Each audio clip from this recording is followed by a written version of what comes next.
नमस्कार. भक्तराज नामदेव चरित्र भाग 8. सदा सर्व काळ नामदेवांच्या मनीची आस म्हणजे सदामुखी नाम आणि संतांचे दर्शन. तीर्थ विठ्ठल, क्षेत्र विठ्ठल, देव विठ्ठल, देव पूजा विठ्ठल. विठुमय होऊन गेलेल्या नामदेवांचं आपल्या आईवर म्हणजे विठू माऊलीवर नितांत प्रेम होतं, दृढ श्रद्धा होती. माऊली हेच या नाम्याचं जग, माझी आई हा भाव हेच त्यांचं प्राण सर्वस्व होतं. नामदेवांच्या या वात्सल्य भक्तीला समज, विचार, बुद्धी, ज्ञान या कुठल्याही गोष्टींचा स्पर्श नव्हता. लहान मूल आई दिसली की हसतं, सुखावतं आणि ती लांब गेली की हमसून हमसून रडतं. विठूच्या या लाडक्या लेकराचं म्हणजे नाम्याचं असंच होतं. वात्सल्य रसात न्हाऊन निघालेली नामदेवांची विठू भक्ती ही त्यांची जगण्याची, त्यांच्या कार्याची फार मोठी शक्ती होती. नामदेवांची विठ्ठल भक्ती म्हणजे वत्सलतेची पावनगंगा.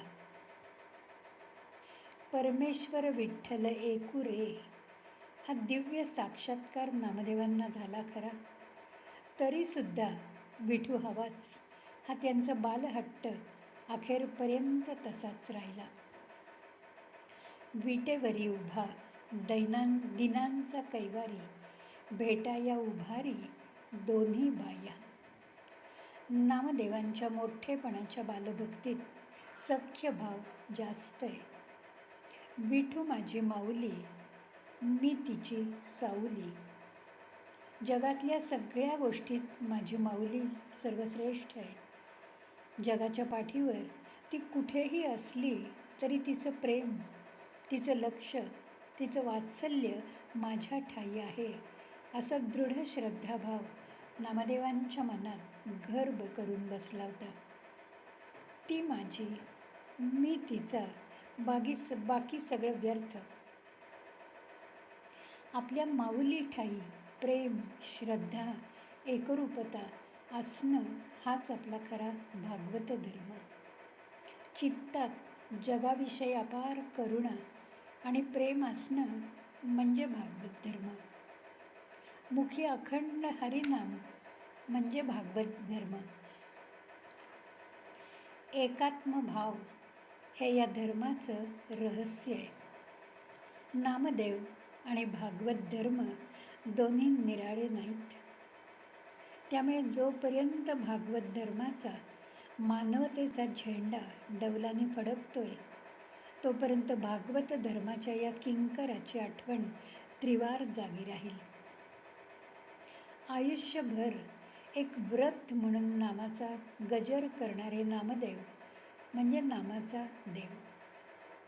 नामा म्हणे नाम अखंड नामाचा, काळ हा सुखाचा सदोदित. नाम हा प्राणविषय आहे. नामाच्या वाटेवर आपल्याला पांडुरंग भेटतो. पांडुरंग म्हणजे साक्षात परब्रह्म. उत्कट प्रेमभक्तीमुळे स्वतः पांडुरंग वेडा होऊन जातो. सहज सुंदर प्रामाणिक प्रेमभक्तीमुळे अशक्य कोटीतल्या गोष्टी सहज शक्य होतात. भक्तिमय झालेल्या जनीच्या सहवासात विठू रमला. विदुराच्या घरी जाऊन देवाने कण्या खाल्ल्या. नामाच्या प्रेमळ हट्टापायी विठू जेवला. या सगळ्या गोष्टीत तथ्य आहे. नाम आपल्या श्वासात हवं. नामासारखं सुलभ तत्त्व दुसरं नाही.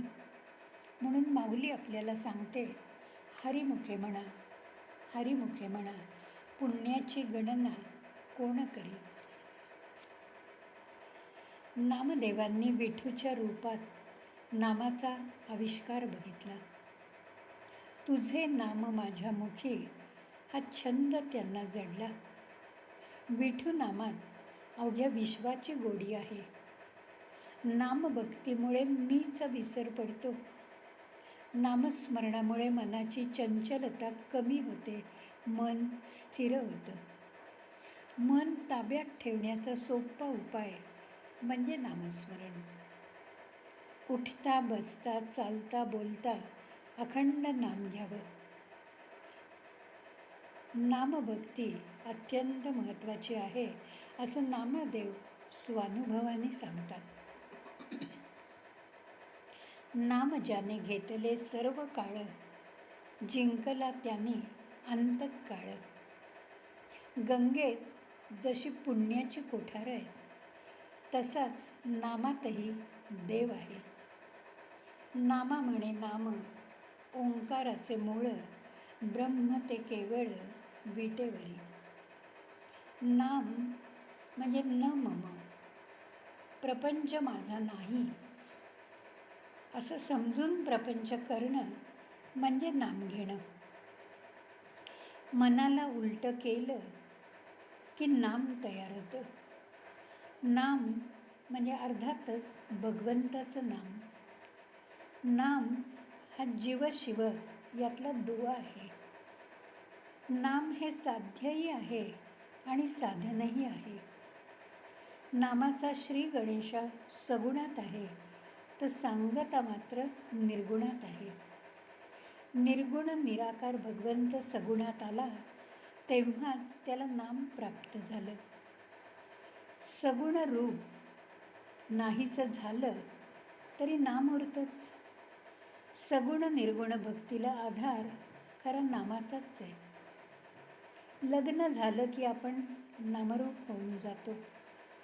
वृत्तीचं नामाशी लग्न जडतं. स्त्रीचं पतीशी लग्न झालं की ती पतिरूप होऊन जाते. अगदी तसंच खरं तर नामाचं आहे. नाम अतिसूक्ष्म आहे. आपली वृत्तीही तितकीच सूक्ष्म आहे. त्यामुळे नामाने वृत्तीला शांतता आणि स्थिरता येते. नाम घेता घेता अगदी सगळ्याचा, स्वतःचा सुद्धा विसर पडतो आणि आपण स्वतःच नाम होऊन जातो. द्वैत गळून पडतं, अद्वैताचा अनुभव येतो. नाम हाच खरा आनंदाचा मार्ग आहे.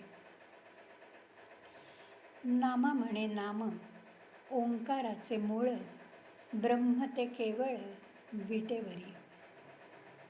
नामदेवांना विठूचं नाम अमृताहून गोड वाटतं. अतिप्रेमाने श्रद्धेने घेतलेलं नाम म्हणजे अमृताचा सागर. या अमृताच्या अथांग सागरातील नामदेवांचे अमृतमयी शब्द आपल्या मनाला जाऊन भिडतात. ते बोल स्वतःचं अस्तित्व विसरायला लावतात. अमृताहुनी गोड नाम तुझे देवा, मन माझे केशवा काबा नोहे. सांग पंढरी राया काय करूयासे, का रूप ध्यानासे नये तुझे. नाम घेता घेता आपणच नाम होऊन जातो.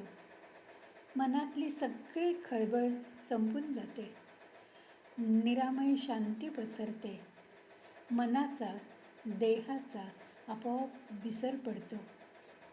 आता मज भय नाही पै कोणाचे, जन्म मरणाचे दुःख गेले याची प्रचिती येते.